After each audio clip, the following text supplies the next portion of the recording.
जितना मुझे ज्ञान है उसके अनुसार ये है कि आर्बिट्रेटर ने और डिपार्टमेंट के बीच में जो डिस्प्यूट था, उस आर्बिट्रेटर ने तय किया था कंपनी को इतना पैसा देना चाहिए क्योंकि उनका नुकसान हुआ है। अब हाई कोर्ट ने मन रोका है कि ये पैसा अभी कोई वसूली की चर्चा नहीं है। ये भानुमति के कुनबे में हमेशा इसी प्रकार की बातें, कभी विधायक मुख्यमंत्री को दबाने के लिए इस्तीफे देते हैं, कभी अपने आप को जमाए रखने के लिए इस्तीफे वापस लेते हैं। कहीं प्रजातंत्र सा और संविधान सा तो कुछ नज़र आता नहीं। फिर भी देखिए, न्यायालय में विचाराधीन है मामला। मैं न्यायालय पे किसी प्रकार की कोई अंगुली नहीं उठाना चाहता। ये चर्चा है कि साहब नौकरियों के लिए पैसा दिया गया। मेरे से भी व्यक्ति से रोहिला मिला था, मैंने भी उनसे पूछा आप अपने एविडेंस लेके आइए, अपनी चीज़ें ले आइए। उन्होंने लिखित में मुझे दिया ये मेरे साथ हुआ है, पर उनका कोई एविडेंस जब तक मिलता नहीं है तब तक अपन कुछ कह नहीं सकते। पर सरकार को और लोगों को जो इस मामले में संज्ञान लेना चाहिए। सरकार को इस बाबत में पूछना जरूर चाहिए कि एक पुलिस का कर्मचारी जिसके ऊपर खुला इल्ज़ाम लगाया जा रहा है और उसको रखने वाले जिनके साथ वो रह रहा है, वो अभी तक कोई एक्शन नहीं ले रहे, वो खुद ही करें मैंने इतना पैसा। मैं सबसे पहले तो पूछना चाहता हूँ उसकर्षण सिंह से, तुम 19.5 लाख रुपये लाए कहाँ से?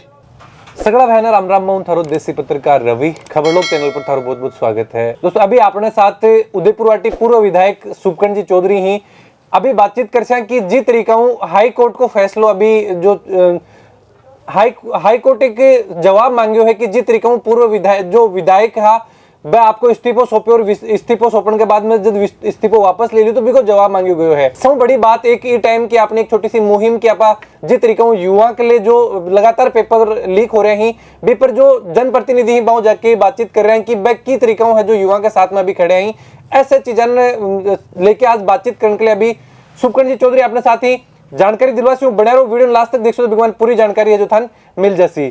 सर सब पहले तो नई साल की हार्दिक शुभकामना। समस्त क्षेत्रवासियों को नववर्ष की बहुत बहुत बधाई, बहुत बहुत शुभकामनाएं।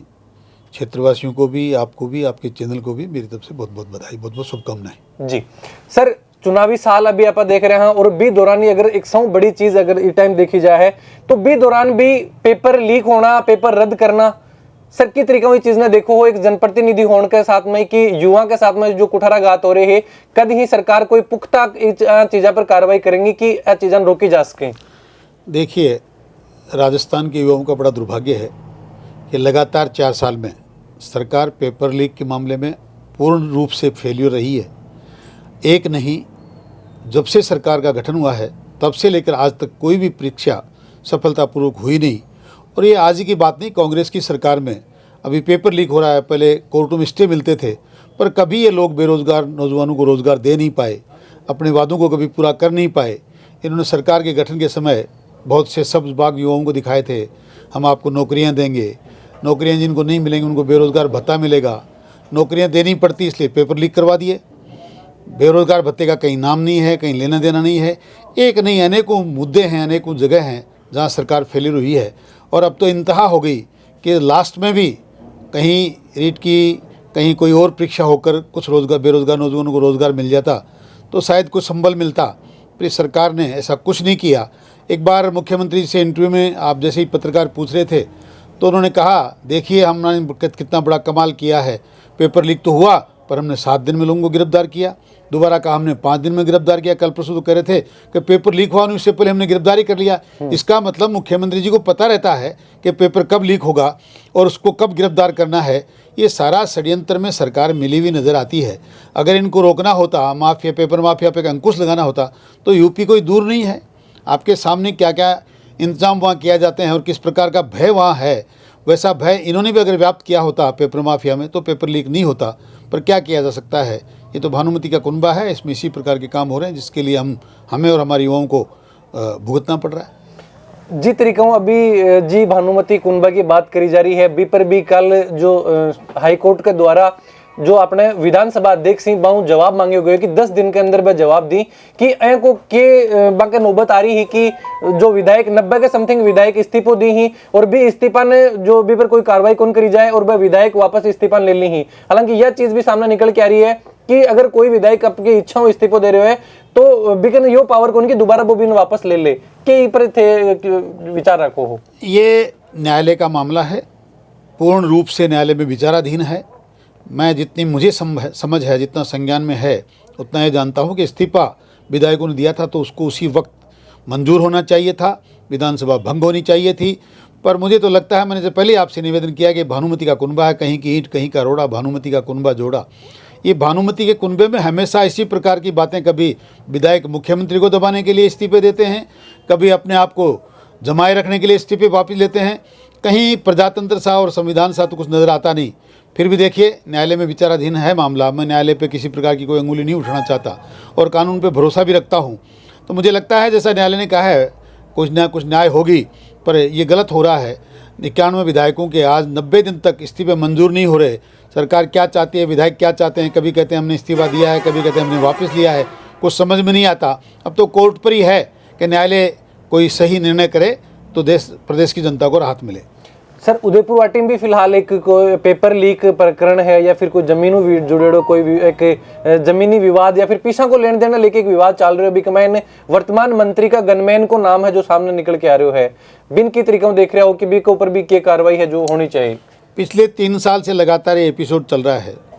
पैसे जिसके साथ लेने की बात कर रहे हैं वो खुला इल्ज़ाम लगा रहा है कि पेपर के मामले में, नौकरियों के मामले में मैंने मंत्री के गनमैन को पैसा दिया, किसी देवठिया को पैसा दिया, और लोग बुला बुला के लोगों को से सोशल मीडिया पे प्रचार करवा रहे हैं, ये आदमी अच्छे हैं, ये आदमी बुरे हैं। इसकी सर्टिफिकेट कौन दे सकता है? आम आदमी को ऐसा कोई अधिकार नहीं है जो इसके बारे में जानते नहीं। और सबसे दुख की बात तो यह है कि जिस भी वर्तमान मंत्री के, उदयपुर के विधायक के गनमैन की चर्चा हो रही है और वो एक बार भी सोशल मीडिया में इस बात की चर्चा नहीं कर रहे, उनको बोलना चाहिए और सरकार को भी पुलिस के कर्मचारी के खिलाफ एक्शन लेना चाहिए और इस मामले में तफ्तीश करवानी चाहिए। अभी तक कुछ भी हुआ नहीं है। ढाक के 3 पात हैं। पिछले 6 महीने से ये चर्चा है कि साहब नौकरियों के लिए पैसा दिया गया। मेरे से भी व्यक्ति से रोहिला मिला था, मैंने भी उनसे पूछा आप अपने एविडेंस लेके आइए, अपनी चीज़ें ले आइए। उन्होंने लिखित में मुझे दिया ये मेरे साथ हुआ है, पर उनका कोई एविडेंस जब तक मिलता नहीं है तब तक अपन कुछ कह नहीं सकते। पर सरकार को और लोगों को जो इस मामले में संज्ञान लेना चाहिए। सरकार को इस बाबत में पूछना जरूर चाहिए कि एक पुलिस का कर्मचारी जिसके ऊपर खुला इल्ज़ाम लगाया जा रहा है और उसको रखने वाले जिनके साथ वो रह रहा है, वो अभी तक कोई एक्शन नहीं ले रहे, वो खुद ही कह रहे हैं मैंने इतना पैसा। मैं सबसे पहले तो पूछना चाहता हूँ उस करशन सिंह से, तुम 19.5 लाख रुपये लाए कहाँ से?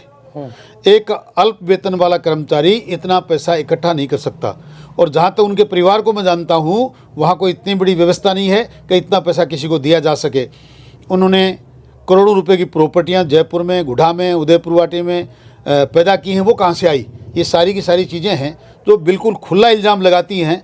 उसके बाद भी सरकार कुछ नहीं करती है तो ये तो सरकार की फेलियर ही है। बिल्कुल। अभी सुपकर्ण जी है जो कि तरीकों क्षेत्र में जो लगातार प्रयास बंग करा जा रहे हैं कि लोगों जुड़ा जाए। और एक और चीज़ की यह भी बताई जा रही है कि 15 तारीख तक शायद अमित शाह जी को भी दौरा है जो उदयपुर वाटी में बन रहे हैं। कोई व्यक्ति, जिम्मेदार व्यक्ति ये बात कहता तो इसको सुना भी जाता। अफसोस है मुझे इस बात का कि ऐसा व्यक्ति जिसने कभी सच बोला ही नहीं, हमेशा ही पिछले कई सालों से इस प्रकार की बातें करता रहा है, उसके कहने से कोई मान ले कि अमित शाह जी आ रहे हैं। मेरे अनुसार तो इस प्रकार का कोई कार्यक्रम है नहीं और जो व्यक्ति कर रहा है उस पर मुझे लेस मात्र भी भरोसा नहीं। इसलिए जनता को सोचना है कौन क्या आ रहे हैं। पार्टी की का कोई प्रोग्राम होगा और वो कोई आएंगे और हमें इस बात की का कोई सूचना मिलेगी तो मैं आपको ज़रूर बता पाऊंगा। आज की तारीख में तो इस प्रकार की सूचना हमारे पास कोई नहीं है कि कोई अमित शाह जी यहाँ आ रहे हैं या किसी प्रकार का कोई पार्टी का प्रोग्राम है। मैं तो इस मामले में कहीं भी कोई भी मेरी जानकारी में ऐसा नहीं है। बिल्कुल सर। एक और मैं छोटा सा एक विवाद हो जो कोई कि जिस तरीका सुपकर्ण जिन जन सेवक के रूप में जाने जाए, लेकिन एक आरोप सुपकर्ण जी पर यो लाग्यो कि एक टोल हो जी के ऊपर बांके जो कोर्ट को नोटिस है कि करोड़ों रुपया की अवैध वसूली शायद बांके द्वारा करी गई है, कोई प्रकरण है जो ये चीज़ें सरकार की का डिपार्टमेंट तय करता है। डिपार्टमेंट के और कॉन्ट्रैक्टर के बीच में कोई डिस्प्यूट होता है तो आर्बिट्रेटर तय करता है। आर्बिट्रेटर के बाद भी कहीं कोई समस्या आती तो हाई कोर्ट तय करता है। जिस किसी के कंपनी की चर्चा हो रही है, हालांकि मैं उसका डायरेक्टर हूँ नहीं, पर चूंकि वो मेरे परिवार से संबंधित है इसलिए बात करने में मुझे कोई आपत्ति नहीं है। इसका पूरा ज्ञान तो परिवार के वो लोग जिस काम को चलाते हैं, देखते हैं, उनको है। फिर भी जितना मुझे ज्ञान है उसके अनुसार ये है कि आर्बिट्रेटर ने और डिपार्टमेंट के बीच में जो डिस्प्यूट था उस आर्बिट्रेटर ने तय किया था कंपनी को इतना पैसा देना चाहिए क्योंकि उनका नुकसान हुआ है। अब हाई कोर्ट ने मन रोका है कि ये पैसा अभी कोई वसूली की चर्चा नहीं है। ये एक कंपनी ने डिपार्टमेंट पे क्लेम किया था कि हमारा इतना पैसा बनता है, आपने हमारा नुकसान करा दिया। आर्बिट्रेटर ने उसको एग्री किया, कॉमर्शियल कोर्ट ने उसको एग्री किया। अब हाई कोर्ट कहता नहीं, एग्री नहीं है, ये आपने गलत क्लेम कर दिया। अब ऊपर कोर्ट हैं, सुप्रीम कोर्ट में जाएंगे, वो कंपनी जाएगी, अगर कंपनी जीतती तो डिपार्टमेंट जाता। ये कोई बहुत बड़ी बात नहीं है। तो लोगों को कुछ ना कुछ मिर्च मसाला करके बात करने की आदत है। ऐसा कुछ नहीं है वहाँ, न तो किसी ने कोई वसूली करी है, न कोई अवैध पैसा आया है। कंपनी ने अपना पैसा लेके रोड बनाई थी, उनका नुकसान हुआ, उनको प्रीमेच्योर टर्मिनेट कर दिया, तो उन्होंने अपना क्लेम किया। अब सुप्रीम कोर्ट इसको तय कर देगा कि इसको पैसा देना है कि नहीं देना है। वसूली का इसमें कुछ लेना देना नहीं है। कंपनी ने कहा था हमारा इतना पैसा बनता है, वो सरकार दे, सरकार के और उनके बीच में आपस का डिस्प्यूट है, कोर्ट तय कर देगा। बिल्कुल, बहुत बहुत धन्यवाद सर बातचीत करने के लिए। थैंक यू, बहुत बहुत धन्यवाद जी। तो बातचीत करी अभी आपने साथ पूर्व विधायक सुखवंत चौधरी हाँ विभिन्न मुद्दा पर आप का विचार जाना। वीडियो के बारे में थारा जो भी विचार है जरूर से कमेंट बॉक्स में लिख के बताओ। चैनल पर बना रहो। जय झुंझुनू, जय राजस्थान, जय हिंद।